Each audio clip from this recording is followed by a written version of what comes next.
Bueno, pues bienvenidos a la sesión del día de hoy. El día de hoy, vaya la redundancia, vamos a analizar los temas de biomoléculas orgánicas.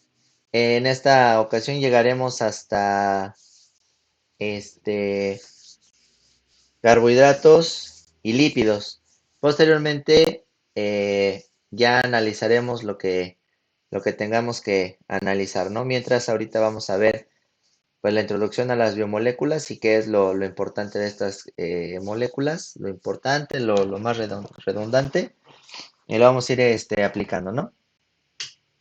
Bueno, entonces, pues bueno, a nivel molecular, analizando pues el tema de los niveles de organización de la materia, tenemos que la materia está conformada desde el nivel atómico, como ya lo hemos visto en sesiones pasadas.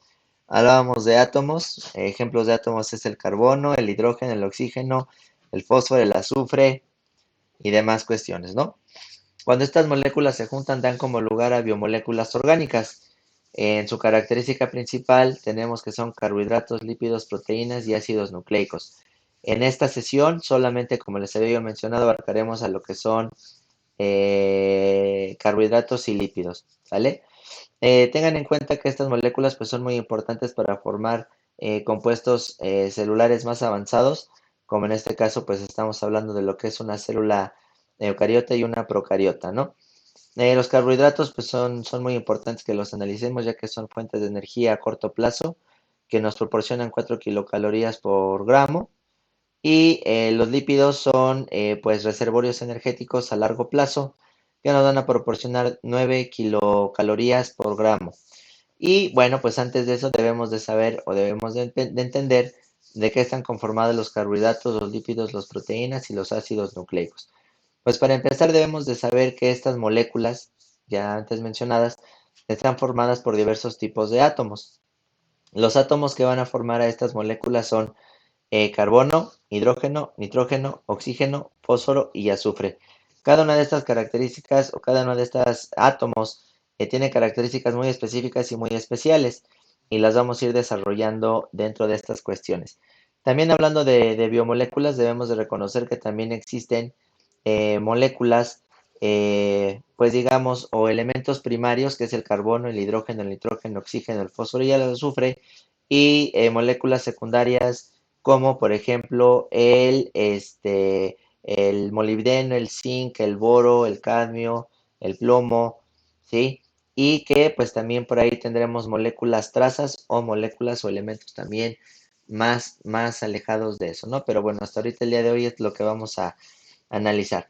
Entonces, pues obviamente el mundo de la materia pues está conformado por 92 elementos químicos que ustedes perfectamente los conocen y que están dispuestos en sus tablas periódicas. De estos elementos, sí, solamente 18 van a ser los más comunes en los seres vivos, dentro de los cuales los más abundantes en la materia orgánica, en la materia viva, son carbono, hidrógeno, nitrógeno, oxígeno, fósforo y azufre. Estos constituyen aproximadamente el 99% de la materia que nosotros conocemos. Sin embargo, cuando ustedes revisen algunos otros tipos de literaturas podrán encontrar que la variación puede ser del 97%, 98%, 99% en su totalidad de este famosísimo CHOMS. Esto se maneja pues de gracias a las diversas teorías o a las diversas pensamientos que tienen diversos autores, pero por lo general el mencionar que del 98 al 99% es el CHOMS, carbono, hidrógeno, nitrógeno, oxígeno, fósforo y azufre, pues está en lo correcto. Por lo secundario, también tenemos otros elementos que son oligoelementos o elementos secundarios, que es por ejemplo el cloro, el magnesio, el zinc, el potasio, que van a tener funciones muy específicas y muy importantes en el transporte celular, comunicación intracelular, van a tener también comunicaciones de índole de transmisión neuronal y pues demás que los iremos desarrollando pues de manera muy general estos organismos, ¿no? Entonces, otro elemento importante en la composición de los seres vivos es el cloro. Además existen varios minerales conocidos como oligoelementos, los cuales a pesar de requerirse en cantidades ínfimas, es decir, muy pequeñas, son indispensables para la vida, ya que tienen un papel insustituible en los procesos fisiológicos, como lo pueden ver en esta molécula o en esta imagen, donde ustedes pueden ver la célula. La célula está conformada por carbohidratos, lípidos, proteínas, ácidos nucleicos, ¿sí? En el caso de las proteínas debemos de recordar que los o las moléculas más importantes que van a formar a estas proteínas, vaya la redundancia, son aminoácidos, ¿no? Y en esta imagen ustedes pueden observar que cada una de estas moléculas está representada con una, eh, pues con una estructura. Tenemos el DNA, que es una estructura helicoidal que está formada por el grupo fosfato, por un azúcar, que es una ribosa, y está formado también, por supuesto, por bases nitrogenadas, que es adenina, guanina, citosina y timina. El otro lado tenemos una molécula que es característica de los trigliceroles.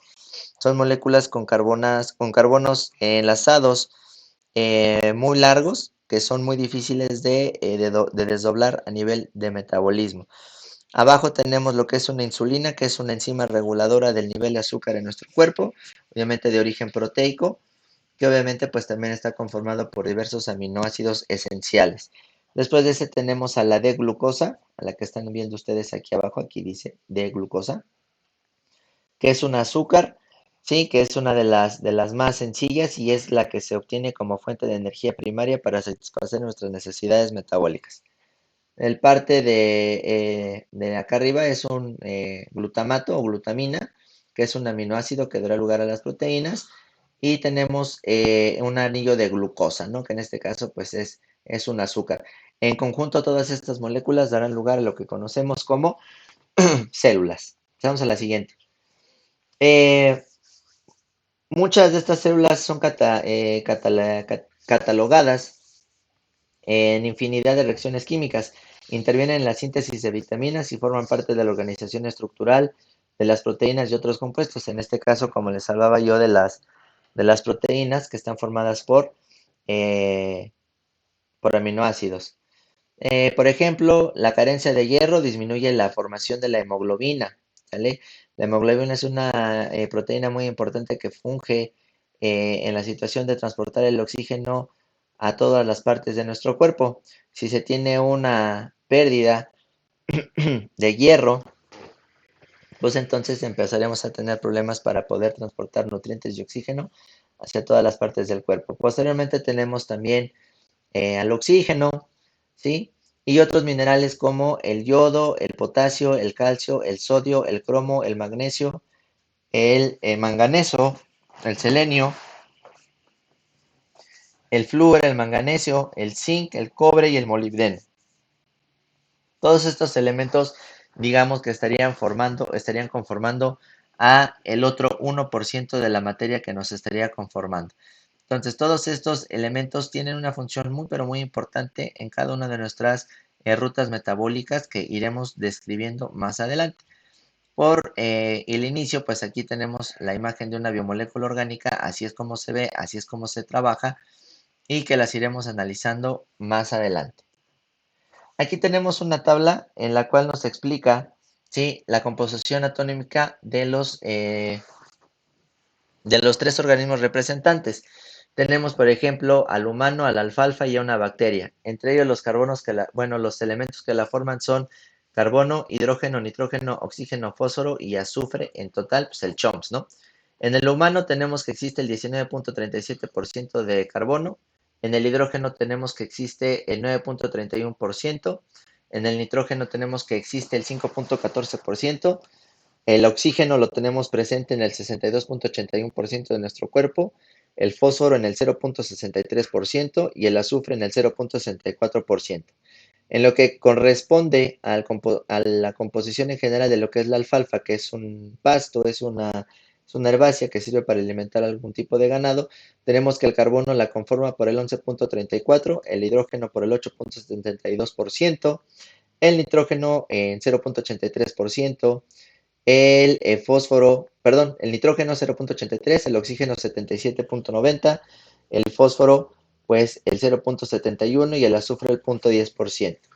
Con respecto a bacterias, tenemos que el carbono las representa en el 2.14%, el hidrógeno en el 9.94%, en el oxígeno el 73.68%, el fósforo en el 0.60% y el azufre en el 0.32%. ¿Cómo nosotros podemos darnos cuenta si el elemento que domina, pues parcialmente a la composición atómica de tres grupos distintos de bacterias, un humano, una planta y una bacteria, pues tenemos que el oxígeno es el que predomina en un 65 a 70% de manera general en todo lo que nos está rodeando y de todo lo que estamos conformados, ¿no?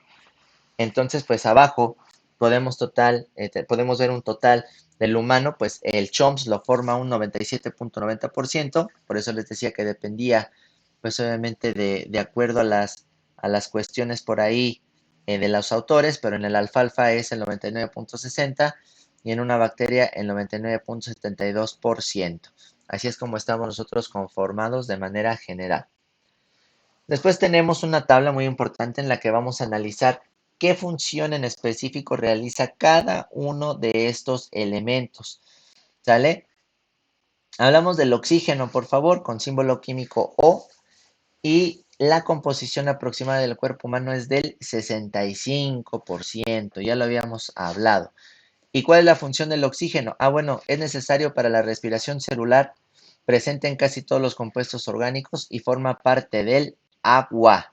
Abusados, ¿sale? Después tenemos al carbono que nos conforma en un 18%, constituye el esqueleto de las moléculas orgánicas y puede formar a 4 enlaces con otros a tantos átomos, ¿no?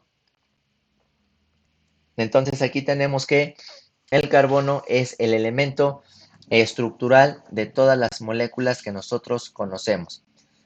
Posteriormente tenemos al hidrógeno, que está conformado en nosotros por un 10%, ¿sí? Y con símbolo químico H. Y el hidrógeno presente en la mayoría de los compuestos orgánicos formados por la parte del agua, ¿vale? Abusados. Tenemos el nitrógeno. Y en la composición del ser humano está al 3%. La importancia y la función es el componente de todas las proteínas y ácidos nucleicos, como se los mencionaba al inicio de la charla. Tenemos después al calcio, con una composición aproximadamente en el ser humano del 1.5%, con símbolo químico Ca.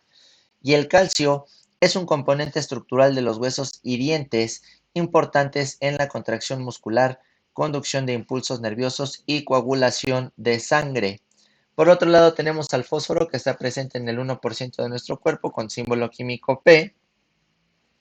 Y pues obviamente el fósforo es un componente relevante de los ácidos nucleicos y es un componente estructural del hueso, ¿vale?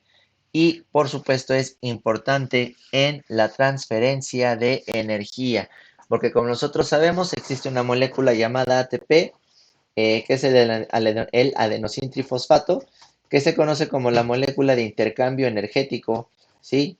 A todos los niveles celulares. El adenosintrifosfato será la molécula que se emplee o que se permita para el uso de intercambio energético en el cuerpo. Y pues su nombre lo dice, adenosintrifosfato, que es una molécula de adenina con 3 grupos fosfato. Uno de esos grupos fosfatos se va a utilizar para hacer algún tipo de reducción y oxidación a nivel molecular para que los procesos metabólicos se lleven a cabo. En otro caso tenemos al potasio con símbolo K, que es el principal ion positivo, ¿sí? Catión del interior de las células, importante en el funcionamiento nervioso y afecta la contracción muscular. Uno de los elementos más importantes en la interconexión celular de una célula a otra, vaya la redundancia, es el ion potasio, el ion sodio y el ion calcio. El sodio pues sirve también de una manera parecida a la del potasio, la cual va a permitir que exista una intercomunicación entre diversas células, ¿vale? Tenemos después al azufre, que lo encontramos en un 0.3% con símbolo químico S, ¿sí? Y es un componente de la mayoría de las proteínas, ¿sale? Todas las proteínas van a tener grupos azufres unidos así, pues obviamente para que pues realicemos nuestras funciones metabólicas necesarias. Después tenemos al sodio con símbolos químico Na, y lo encontramos en un 0.2%. Como se los mencionaba, al igual que el potasio, es el principal ion positivo del líquido intersticial, importante en el equilibrio hídrico del cuerpo y esencial para la conducción de impulsos nerviosos. Sale, tenemos al magnesio con símbolo químico Mg con un porcentaje en el cuerpo del 0.1%, y pues es necesario para la sangre y los tejidos del cuerpo. Forma parte de muchas enzimas de importancia. Recordemos que una enzima va a funcionar con un complejo estructural y un cofactor. Este cofactor por lo regular siempre son iones metálicos y por excelencia en algunas cuestiones como por ejemplo en el transporte de oxígeno, la hemoglobina pues, tiene su grupo hierro, o en la clorofila que tiene el grupo magnesio, ¿no? En este caso pues lo estamos analizando y que es importante para su elemento, ¿no? Tenemos el cloro con símbolo químico Cl, que lo encontramos en el 0,1% de la formación de nuestro cuerpo, y es el principal ion negativo, anión de líquido intersticial importante en el equilibrio hídrico. Es decir, si no hay cloro, no hay regulación hídrica en nuestro cuerpo, por lo cual es muy, pero muy importante que el ion cloro esté en nuestro cuerpo regulando la entrada y la salida de manera adecuada en nuestro cuerpo.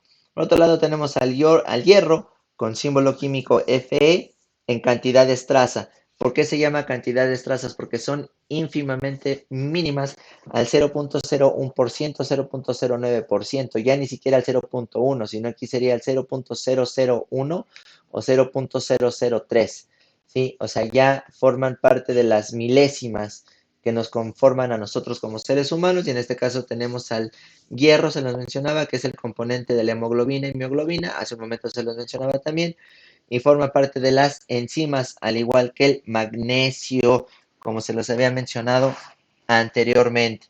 Después tenemos al yodo, con símbolo químico I, ¿sí?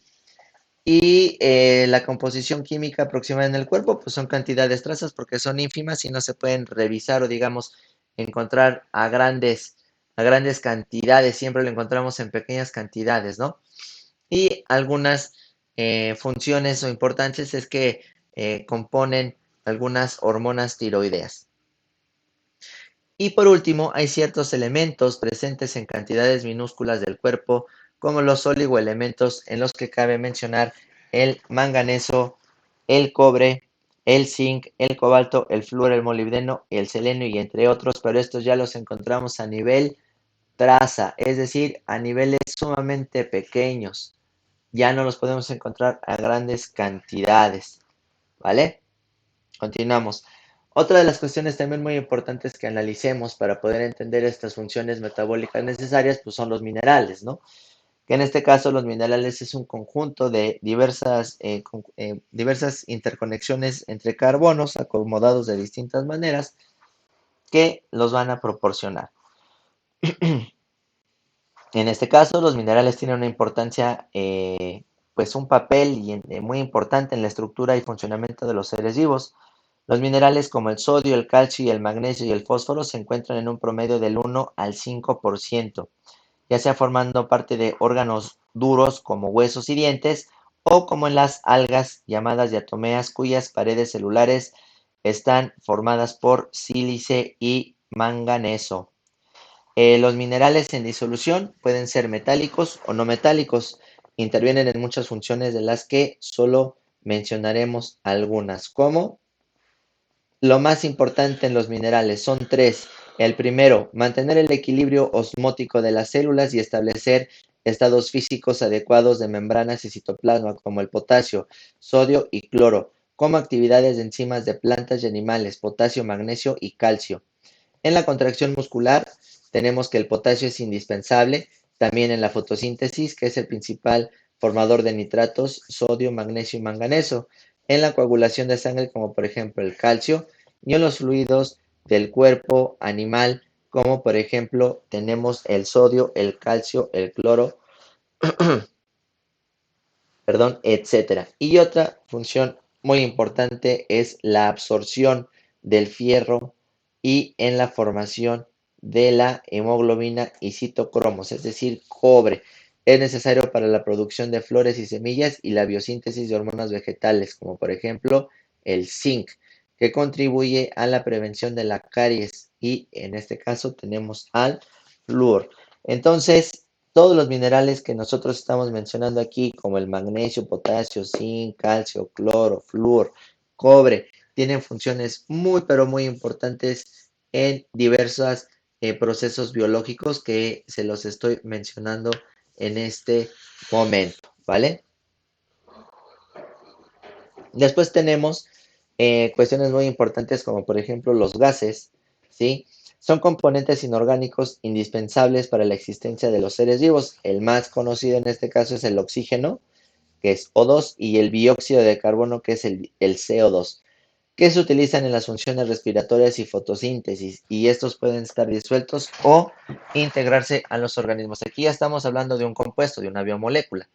Bueno, no lo podríamos mencionar tal cual como biomolécula, pero es una molécula porque estamos hablando de dos iones oxígeno y cuando hablamos de dióxido de carbono hablamos de un ion carbono y dos átomos de carbono y uno de oxígeno, por eso se llama dióxido de carbono.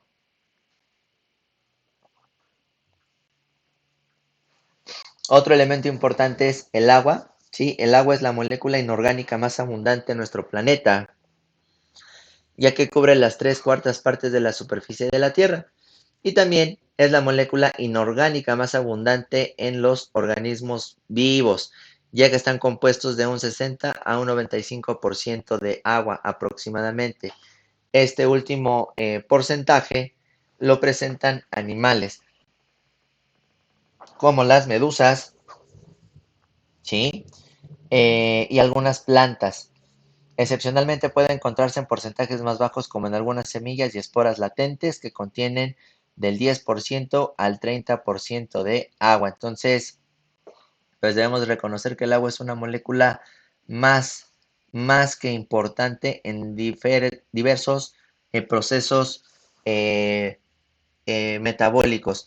Nosotros recordemos que estamos conformados por el 95% de agua o hasta el 60% de agua. Siempre va a divagar o siempre va a cambiar por ahí la cuestión de la situación en que pueden ser 60%, 75%, pero todos llegan a una cuestión muy importante que pues no es más allá del 60%, 70%, ¿no? Entonces es para que ustedes lo tomen en cuenta. También deben de tomar en cuenta que el agua es conocida como el disolvente universal, es conocido también como pues que no tiene color, es insaboro, es inodoro y pues bueno, todas estas cuestiones importantes que deben de reconocer y que por favor no se les debe de olvidar, ¿vale? Entonces pasaremos a la siguiente diapositiva e iremos platicando y analizando las cuestiones que estamos platicando. Después vienen las moléculas orgánicas, como ya lo habíamos mencionado antes. Dentro de estas moléculas orgánicas tenemos a los que son los carbohidratos, lípidos, proteínas y ácidos nucleicos. A este conjunto de cuatro moléculas orgánicas, pues ya es considerado como una biomolécula, ¿no? Y son consideradas como las más importantes para empezar a reconocer que pues existan organismos que tengan vida. A mí me gustaría, bueno, siempre me gusta agregar a estas moléculas orgánicas a los aminoácidos.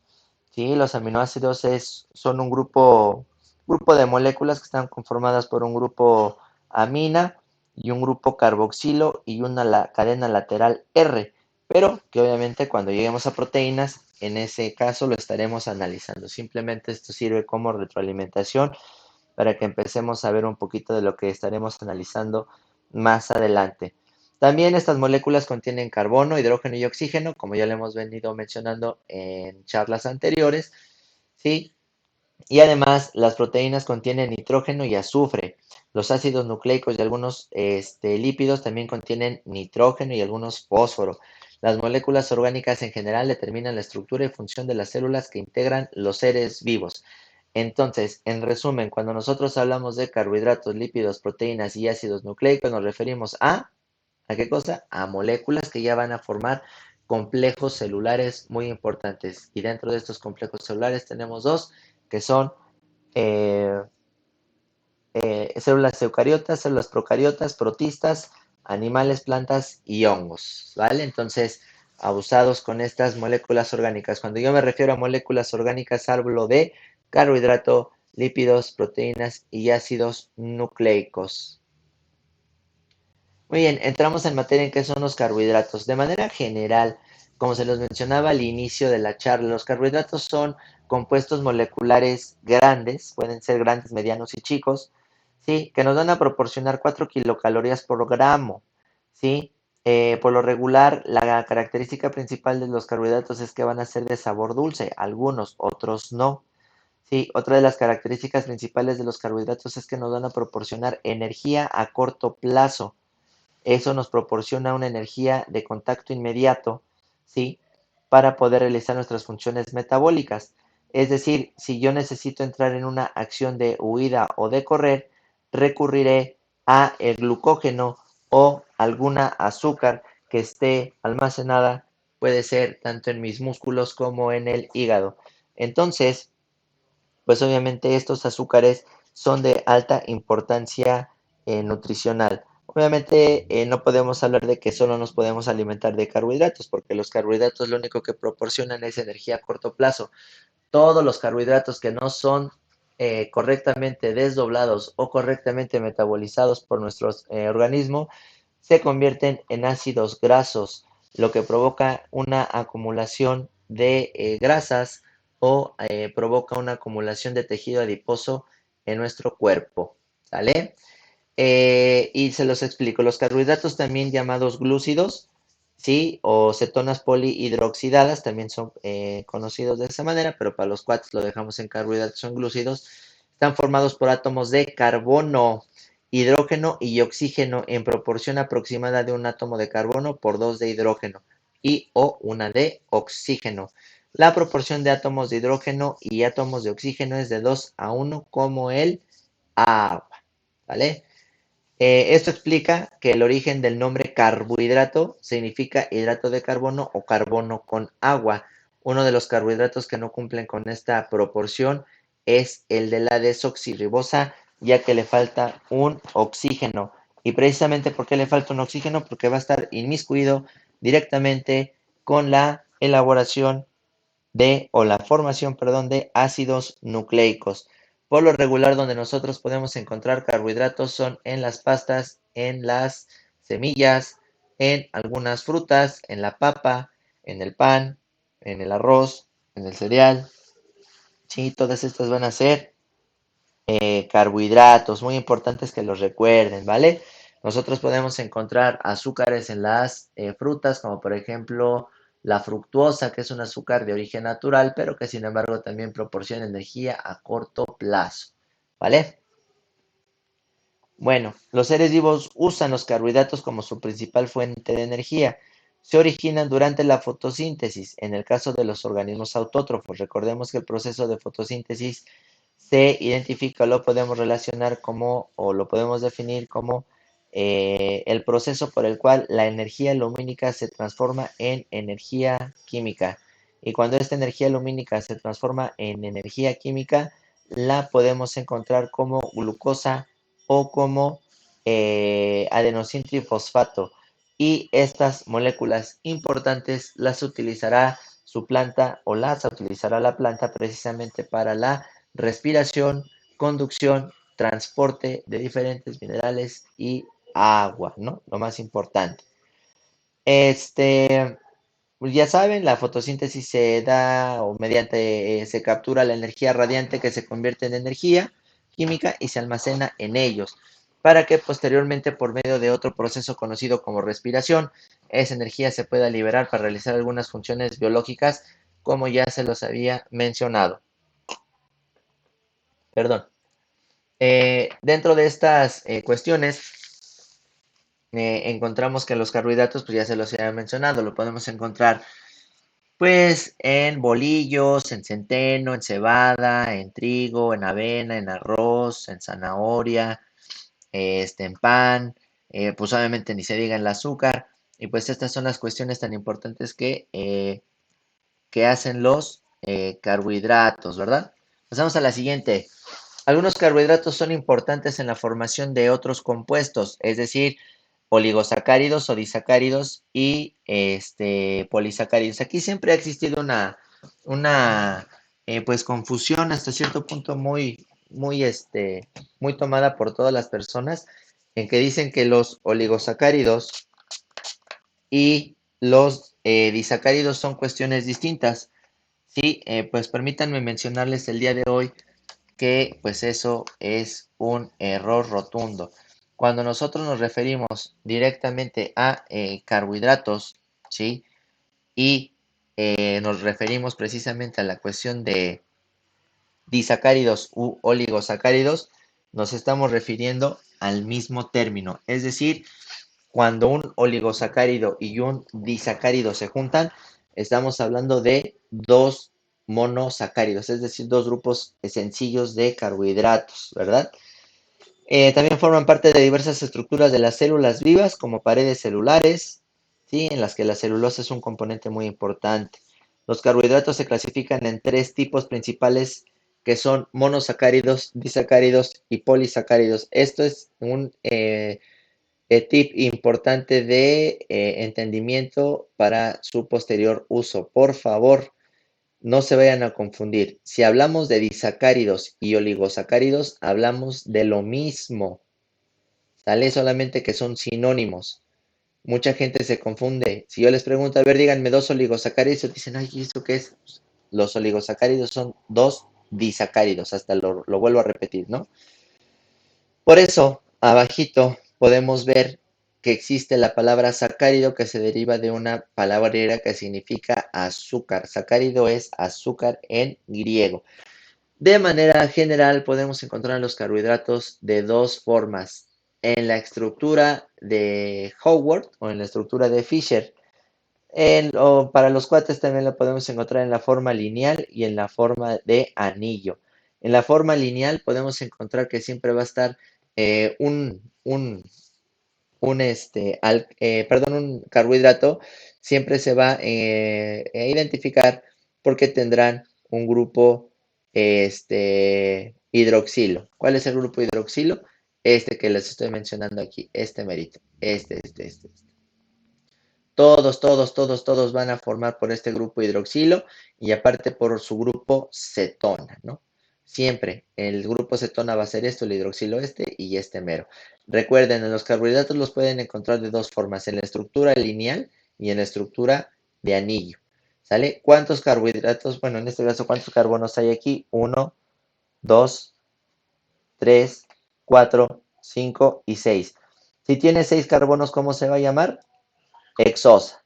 Si tiene 5 carbonos, ¿cómo se va a llamar? Pentosa. Si tiene 4 carbonos, ¿cómo se llama? Tetrosa. ¿Sí? Si tiene 7 carbonos, ¿cómo se va a llamar? Heptosa. Contamos aquí cuántos carbonos tiene en la unión. 1, 2, 3, 4, 5 y 6. ¿Esta qué es? Pues obviamente es una hexosa. Y vuelvo a recordarlos y se los vuelvo a repetir. A los carbohidratos los podemos encontrar en dos formas. Tanto lineal como estructural o en forma de anillo o de manera cíclica, también se le conoce. Vamos con los monosacáridos. ¿Por qué se llaman monosacáridos? No porque parezcan changos, sino cuando nos hablamos de monosacáridos referimos a que solamente es una estructura de azúcar, nada más. No hay ni dos, ni tres, ni 10, ni 1000, solamente una. Dentro de los monosacáridos más importantes y más relevantes para nosotros, tenemos a la glucosa, a la galactosa y la fructosa. La glucosa es la azúcar más sencilla que nosotros podemos encontrar, incluso, pues obviamente, ahí en pues en diversos materiales o en diversos, pues obviamente compuestos, ¿no? No es la azúcar más sencilla que se le conoce, ¿no? Tenemos a la galactosa. La galactosa va a estar presente en la leche, ¿sí? Va a ser una azúcar característica de la leche que pues obviamente chueco derecho pues nos va a proporcionar energía. Por el otro lado tenemos a lo que es la fructosa, que es un monosacárido, ¿sí? Que va a ser una azúcar pentosa que va a proporcionar energía y que se va a encontrar principalmente en las azúcares de las frutas, manzana, plátano, papaya, sandía, melón, ¿sí? Guayaba, uva, etcétera. ¿Cuántos carbonos podemos observar en la glucosa? La glucosa tiene, vamos a contarlos, ¿sí? Aquí tenemos 1, 2, 3, 4, 5 y 6. La glucosa entonces, ¿cómo se llamaría? Una hexosa, ¿vale? Cuando hablamos de la galactosa, ¿cuántos carbonos tiene? 1, 2, 3, 4, 5 y 6. Sería una hexosa de igual manera, ¿sale? Y si hablamos de la fructuosa, ¿cuántos carbonos va a tener? Aquí contamos. 1, 2, 3, 4 y 5, ¿sale? Aquí los contamos. Este es una estructura de 5 carbonos, ¿sale? ¿Y cómo se va a llamar? Pues entonces será una pentosa. Abusados. Las moléculas de los monosacáridos generalmente contienen de 3 a 8 átomos de carbono, pero los de mayor importancia biológica son de 5 a 6 átomos de carbono, conocidas como pentosas si son 5, hexosas si son 6, heptosas si son 7 o octosas si son 8, dependiendo del número de carbonos que puedan encontrarse en la propia estructura. Abusados con esa situación. Después tenemos ejemplos de algunos monosacáridos. Bueno, pues las pentosas como la ribosa y la desoxirribosa forman parte de los ácidos nucleicos, como ya se los había mencionado. En el caso del ARN es ácido ribonucleico y en el ácido ADN pues es el ácido desoxirribonucleico. ¿Qué diferencia hay entre ribonucleico y ribonucleico? Ah, bueno, que el ARN es una azúcar ribosa y el ADN es una desoxirribosa, ¿vale? Entre las hexosas más importantes de los seres vivos están la glucosa y la fructuosa, ¿sale? Ahí los tenemos con toda claridad. La glucosa es el monosacárido más común de los seres vivos y es la subunidad de la que están hechos la mayor parte de los carbohidratos disacáridos y polisacáridos, ¿vale? La glucosa es elaborada por las células de las plantas verdes durante la fotosíntesis y es el principal combustible tanto en células vegetales como animales. La fructosa se encuentra en las frutas, en la miel y el maíz. Sí, ustedes dirán de dónde sacarán el azúcar que tomamos del café. Bueno, pues esa azúcar la sacan de, pues la caña de azúcar, sí, de la que le ponen al ponche. Esa azúcar, pues obviamente es extraída por un proceso de compactación, se saca el jugo, se compacta, se cristaliza y se forma el azúcar, ¿no? Y de otras maneras también se pueden sacar, pero en este caso estamos hablando de una glucosa, que es la más importante, ¿correcto? Aguas aquí, entonces, hablamos de disacáridos. Cuando hablamos de disacáridos, es el sinónimo de oligosacáridos abusados, que no se vayan a confundir, por favor. Entonces, en este caso, cuando hablamos de disacáridos, son carbohidratos que están juntos, ¿sí? Pero pues obviamente que van a ser dos, nada más, oligosacáridos y disacáridos, ¿vale? Son carbohidratos que se forman de la unión de dos monosacáridos, los cuales están unidos por medio de un enlace glucosídico, ¿sale? Los disacáridos se utilizan frecuentemente para el almacenamiento de energía a corto plazo, como ya se los he mencionado 10 veces en esta charla, ¿verdad?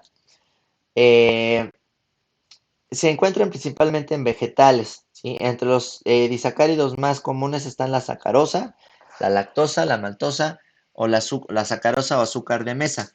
La sacarosa está conformada por una hexosa y una pentosa, una glucosa y una fructuosa, ¿no? Una glucosa o cualquier otra situación. La sacarosa es la sal común, perdón, la azúcar común de mesa, ¿sí? La que le ponemos al café y con eso lo endulzamos. ¿Sale? Por ejemplo, la lactosa, que está unida por un enlace glucosídico, que es este que está aquí, que está representado como con un cero o con una O, para que ustedes lo vean. Esta lactosa está conformada de dos monosacáridos de origen hexosa, ¿sí? Porque son 6 los que están formando y dan lugar a un azúcar muy importante llamada la lactosa. La lactosa es un azúcar que se encuentra en la mayoría de la leche o en todas las partes de la leche. Esta característica es muy específica ya que la lactosa a veces es un azúcar que las personas no la pueden digerir. En el caso, por ejemplo, puede haber que digan que existen personas que son intolerantes a la lactosa precisamente porque no la pueden digerir, no tienen enzimas para poder digerir a la lactosa. Por otro lado, tenemos a la maltosa, que es un elemento muy importante en la elaboración principalmente de quesos, algunos panes y lo más importante para la producción de cerveza. Si no existe o no existiera la maltosa, no habría la posibilidad de consumir la cerveza. Es una azúcar que le dará el cuerpo necesario a bebidas alcohólicas por lo regular. Dentro de los disacáridos, pues están compuestos por monosacáridos abusados como glucosa y fructosa, se los había mencionado hace un momento, y en la naturaleza abundan en plantas como la caña de azúcar y la remolacha. La lactosa o azúcar de la leche, constituida por glucosa y galactosa, se encuentran solo en la leche de los mamíferos, ya que se forman exclusivamente en las glándulas mamarias de las hembras de estos animales, ¿vale? Pues en este caso, pues de ahí estamos aprovechando la leche que nos proporcionan las vacas, ¿no? En este caso. La maltosa o azúcar de malta está constituida por dos moléculas de glucosa y se la encuentra en la malta, materia prima en la elaboración de cerveza. También se obtiene durante la digestión del almidón. Y aquí volvemos a tener las estructuras en forma de anillo de una sacarosa, de una lactosa y de una maltosa. Así los tenemos y así se presentan. Posteriormente aquí vienen los polisacáridos.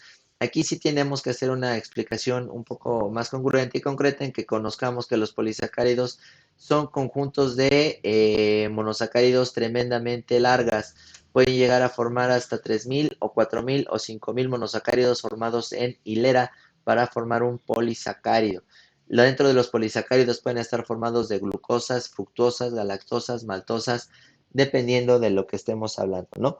En la naturaleza, la mayoría de los carbohidratos están en la forma de polisacáridos, los cuales se forman por la unión en cadena de muchos monosacáridos, principalmente glucosa, ¿sale?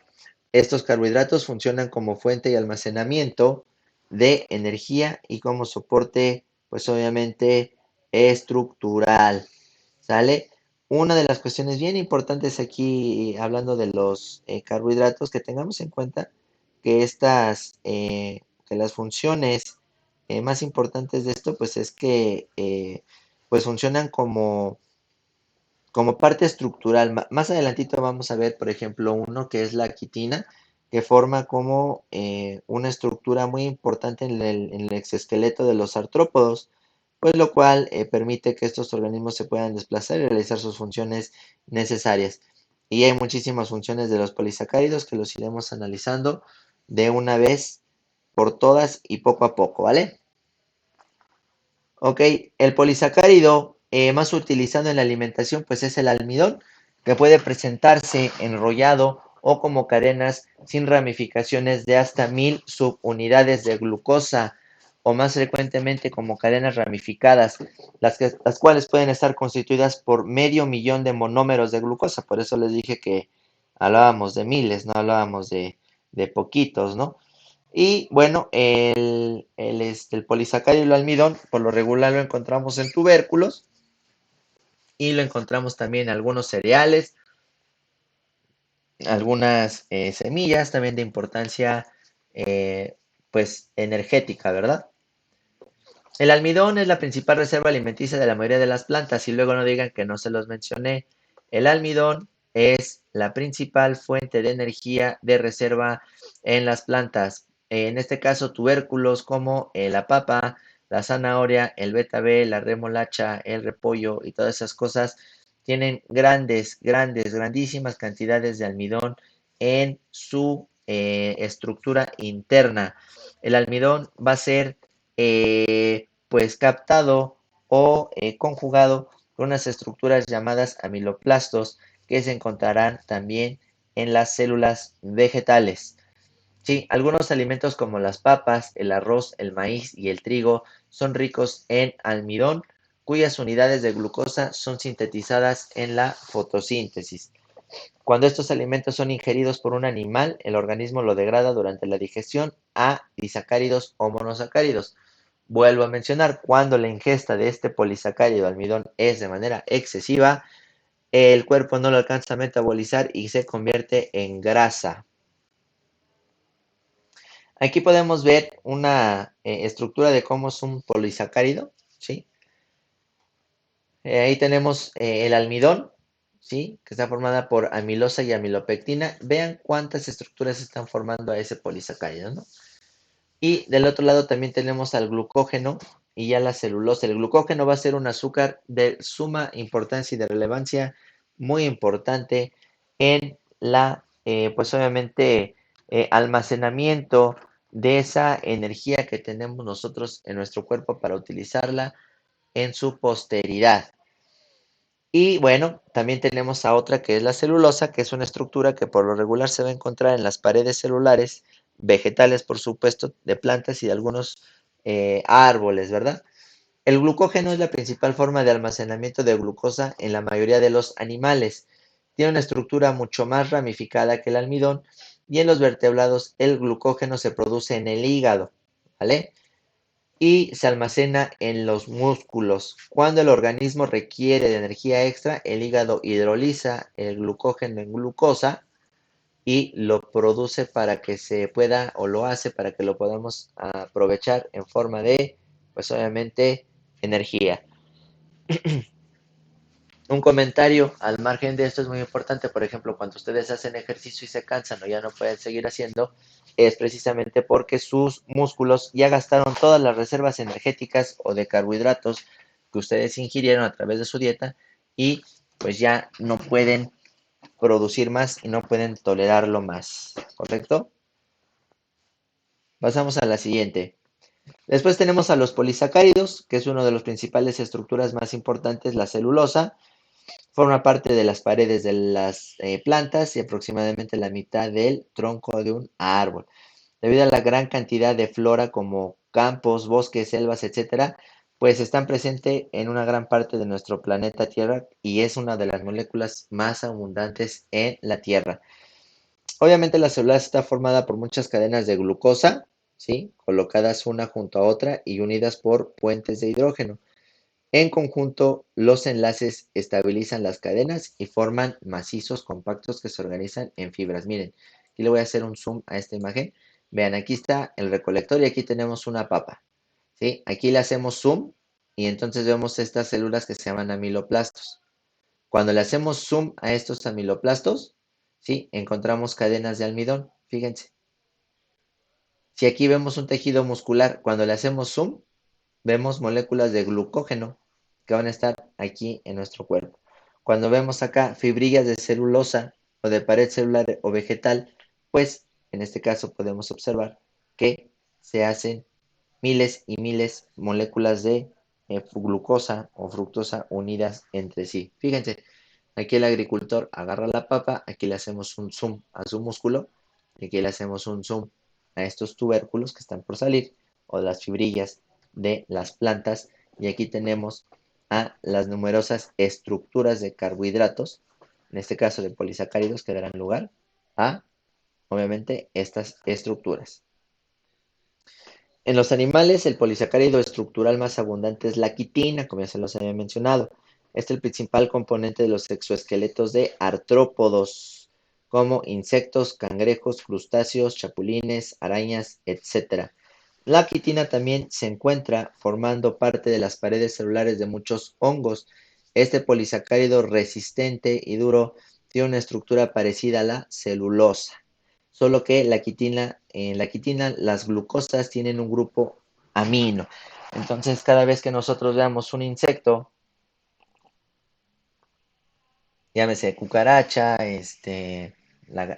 cangrejo y demás cuestiones, cochinillas, pues sabremos que su exoesqueleto estará formado por un polisacárido llamado quitina, ¿vale?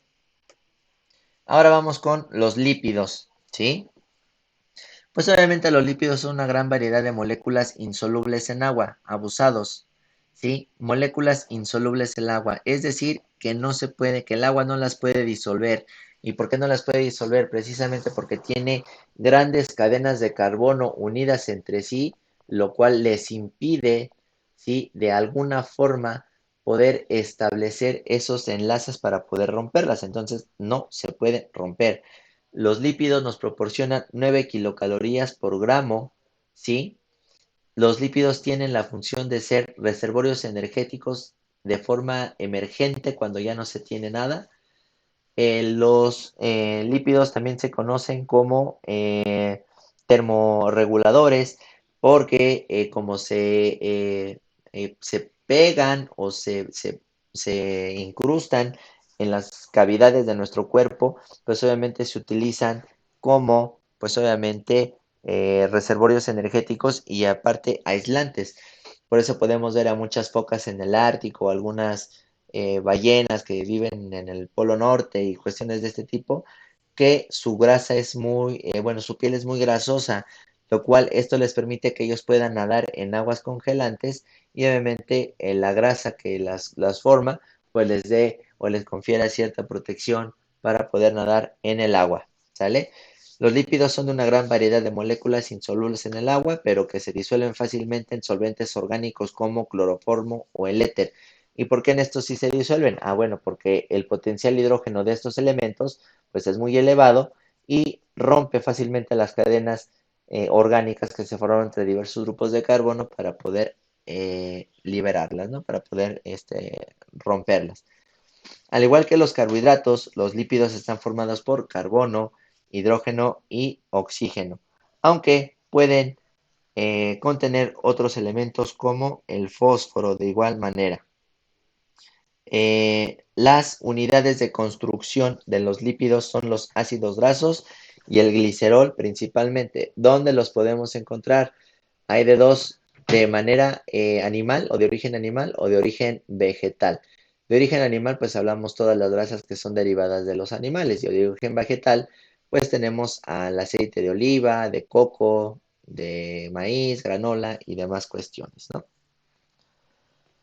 En este caso, los lípidos realizan diversas funciones. Entre estas tenemos el almacenamiento de energía, porque las podemos utilizar a largo plazo, ¿sí? Y los utilizamos como mensajeros químicos y hormonas y muchas otras forman parte de las membranas celulares. Las principales clases de lípidos son grasas, aceites, fosfolípidos, ceras y esteroides, como ustedes pueden ver en la imagen, ¿verdad? Vamos con grasas y aceites. Las grasas y los aceites están constituidos por tres moléculas de ácidos grasos unidas a una molécula de glicerol. Debido a esta estructura reciben el nombre de químico de triglicéridos o triacilgliceroles. Las grasas a temperatura ambiente son sólidas y los aceites a la misma temperatura serán líquidos, ¿no? Entonces la grasa, pues por ejemplo la manteca del puerco, este, pues la manteca de diversos tipos de animales, incluso hasta de ballenas o la grasa, sirven también como excelentes combustibles y los podemos encontrar de manera líquida o de manera sólida, en este caso las grasas. Eh, Esto se debe a que los ácidos grasos que las constituyen en las grasas son saturados, es decir, con enlaces simples en sus cadenas de carbono, ¿sí? Y en los aceites son insaturados con enlaces dobles o triples con sus cadenas de carbono. Entonces, abusados. Cuando hablamos de ácidos grasos saturados, tienen enlaces simples de carbonos, es decir, son muy fáciles de poder digerir en nuestro metabolismo. Y cuando hablamos de aceites insaturados, hablamos de cadenas de carbono que pueden tener uniones entre sí de 2 o hasta 3 enlaces. Los aceites son más comunes en las plantas que en los animales. Son ejemplos, pues obviamente el aceite, la linaza, el olivo, el maíz de girasol, el aceite de girasol, perdón.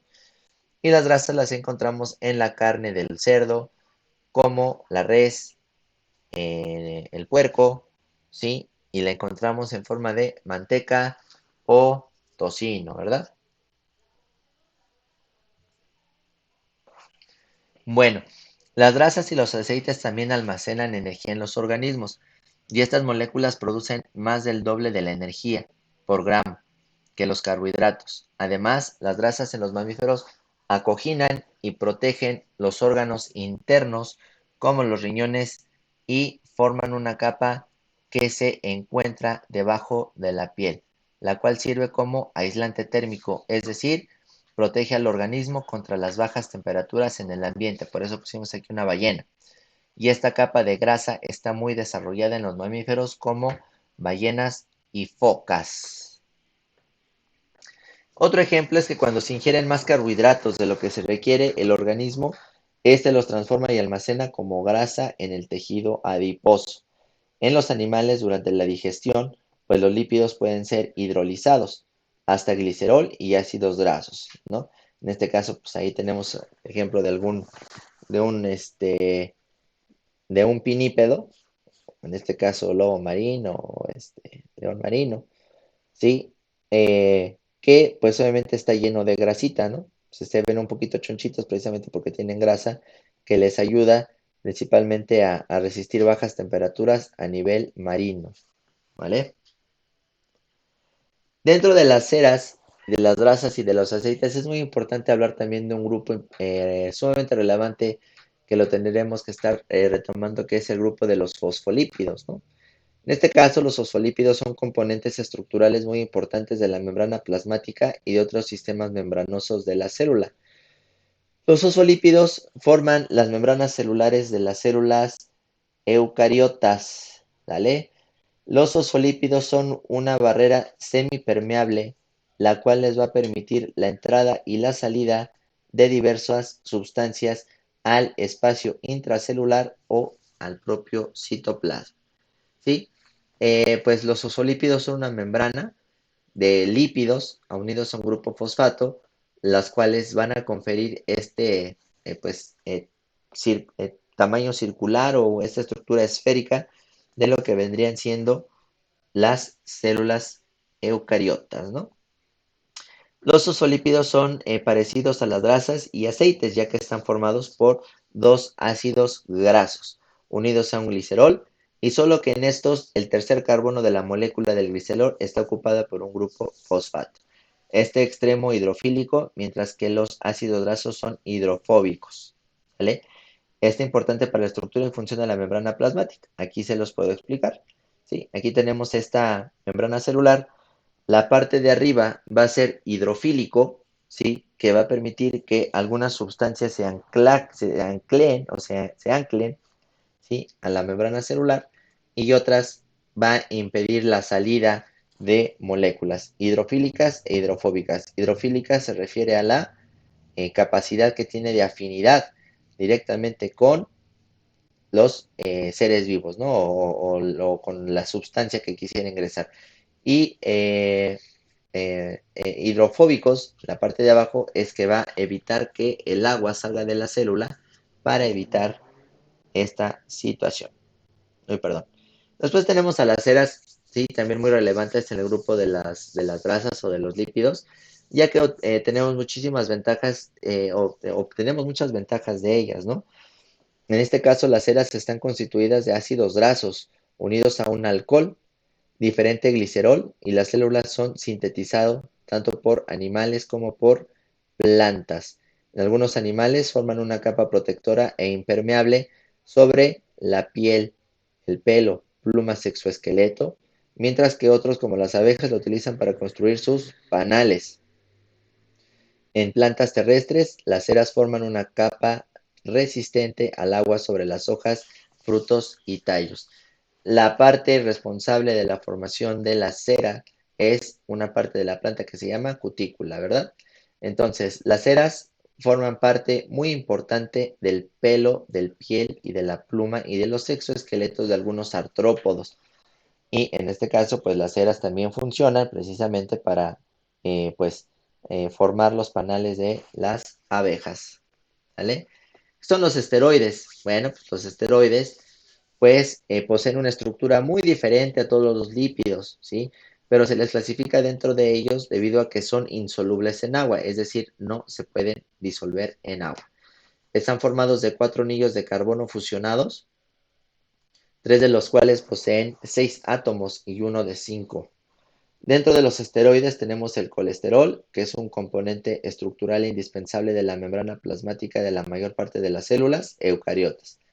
Y el colesterol también es utilizado por las células, ¿sí?, para sintetizar otros esteroides como las hormonas sexuales que regulan la función y el desarrollo sexual. Aquí tenemos una imagen donde podemos ver, pues obviamente un pavo real, el cual va a tener o va a necesitar una gran cantidad de hormonas como la testosterona para poder desplegar sus alas y empezar ves el cortejo hacia la hembra. Por otro lado, la hembra también tendrá ceras de origen esteroideos, llamadas estrógenos, la cual le va a avisar al pavo real que pues ella está lista para la cópula, ¿verdad? Y también en la reproducción es muy importante hablar de las grasas porque como la reproducción es un gasto de energía muy importante, para el proceso de reproducción en cualquier tipo de animales debe de existir un reservorio energético importante para poder realizar este acto. Y en el caso de, ya lo vuelvo a repetir, y por último, pues tenemos a la testosterona, que será una molécula sumamente importante para la reproducción, ya que si hay un déficit de testosterona, la reproducción no se podría llevar a cabo en los animales. Y bueno, entre los esteroides de importancia biológica encontramos el colesterol, hormonas sexuales, estrógeno en hembras y testosterona en machos. ¿Vale? Y bueno, aquí tenemos una clasificación, ¿sí?, de qué son los ácidos grasos y con esto estaríamos terminando. Entonces, tenemos en el cuadro al tipo, la naturaleza química y la función. Entonces, ácidos grasos, ¿qué naturaleza química? Son ácidos orgánicos monocarboxílicos, saturados o insaturados. ¿Cuál es su función? Precursor de otros lípidos. Acilglicéridos o triacilgliceroles, ¿sí? Son de naturaleza de glicerina esterificada con 1, 2, 3 ácidos grasos. Su reserva o su función, reserva energética y aislante. Ceras son ésteres de un ácido graso y un indoalcohol, ambos de cadena larga y proveen protección y revestimiento. Fosfolípidos, glicerina esterificada con un grupo fosfato, una vez o a un aminoácido, un polialcohol y 2 ácidos grasos. Su función es formación de membranas biológicas. Después tenemos a los esfingolípidos, una cera, ¿sí?, unida a un grupo polar. Estas forman membranas biológicas, especialmente en el sistema, pues obviamente, nervioso. Estos fueron los saponificables. Y después vamos con los insaponificables. Tenemos a los terpenos, esteroides y prostaglandinas. En los terpenos tenemos a los derivados de la polimerización del isopreno. En estos encontramos que pueden funcionar como pigmentos y vitaminas. ¿Sale?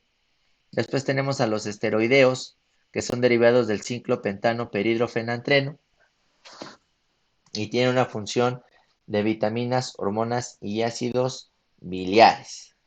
Y después tenemos a las prostaglandinas, que son derivados de los fosfolípidos con ácidos grasos poliinsaturados. Recordemos que insaturados, bueno, no saturados, un enlace de carbono entre cada grupo carbono de la cadena de ácido graso, y los insaturados pueden llevar de 2 a 3 enlaces por sí. La función pueden ser muy diversas. Dentro de las prostaglandinas podemos conocer que algunos regulan procesos metabólicos de crecimiento, producción de hormonas y demás cuestiones, ¿vale? Pues entonces, con esta explicación que llevamos a cabo en el video del día de hoy, estaríamos abarcando los temas de lípidos y carbohidratos. Entonces, pues analizamos en este video precisamente lo que son las moléculas inorgánicas desde un nivel atómico, subatómico, llegamos a las moléculas orgánicas como carbohidratos, lípidos, proteínas y ácidos nucleicos. Analizamos los diferentes niveles de organización de la materia de una manera muy, muy sutil. Hablamos de la importancia y relevancia que tiene el carbono, hidrógeno, nitrógeno, oxígeno, fósforo, azufre, cloro, magnesio, selenio, molibdeno entre las funciones más importantes del magnesio, supongábamos que era ahí pues un poquito del transporte de energía en forma de oxígeno. Hablamos, por ejemplo, del cloro, que es un importante ion en el equilibrio hídrico del sistema digestivo y del cuerpo en general. Hablábamos también de el fósforo, que es importante en niveles ahí de adenosín trifosfato y demás cuestiones, ¿no? Después ya hablamos un poquito de el agua, del dióxido de carbono, y hablamos de los carbohidratos que se dividen en monosacáridos, disacáridos, oligosacáridos, polisacáridos.